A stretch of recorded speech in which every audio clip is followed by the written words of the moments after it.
Kalian pasti tahu terkait dengan kasus ini, yaitu ada seorang santriwati yang mengaku hamil lewat mimpi dan melahirkan di pondok pesantren salah satu kabupaten di Pekalongan.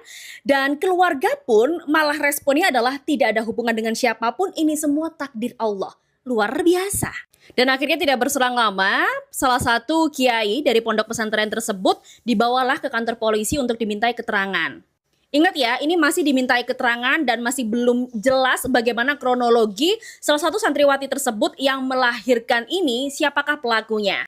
Akhirnya ramelah nih masyarakat seluruh Indonesia yang mempertanyakan apakah benar salah satu santriwati yang melahirkan ini seperti Bunda Maria alias tidak bersetubuh tapi bisa melahirkan. Dari kasus ini itu bisa menggambarkan bahwa ternyata begitu seramnya beberapa kondisi yang sangat kuat dilabeli cover agamis. Saya tidak ngomong hanya satu agama saja, berbagai agama pun juga ternyata ada loh kondisi seperti ini, tapi berdalihnya itu di cover dengan rupa agamis yang 100% alimnya. Luar biasa. Orang-orang yang mungkin bisa kita bilang adalah terbrainwash dengan dalih agama nomor satu dan mendapatkan keberkahan dari Tuhan.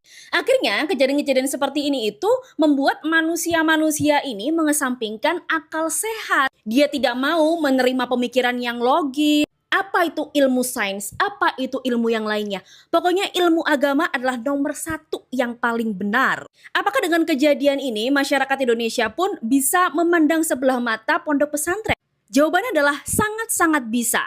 Tetapi balik lagi tidak semua pondok pesantren pun juga dapat perlakuan hal seperti itu. Jadi kalau kalian memandang satu subjek aja dan berpikir pokoknya pondok pesantren itu minus, itu tidak boleh juga. Pastinya nggak hanya aku saja, yaitu seluruh masyarakat Indonesia pun yang mengikuti berita ini pasti juga penasaran dan bertanya-tanya bagaimana kronologinya, begitu pula juga kejelasan kasus ini seperti apa.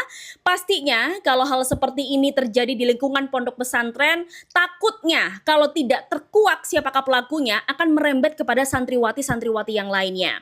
Saya mungkin paham kalau misalkan santriwati ini tidak mau jujur atau tidak mau ngomong sebenarnya apa yang terjadi kepada dirinya karena mungkin dia diancam atau mungkin bisa kita bilang adalah sudah terpengaruh atau mungkin jatuh cinta pada sang pelaku ini. Kita tidak ada yang tahu. Tapi semoga dengan kejadian seperti ini, Anda orang tua mungkin yang menitipkan anaknya di pondok pesantren atau mungkin sekolah-sekolah yang meninggalkan anaknya untuk hidup mandiri, untuk lebih terbuka lagi sama anak, lebih sering bertanya lagi sama anak bagaimana kondisi di sekolah anak tersebut.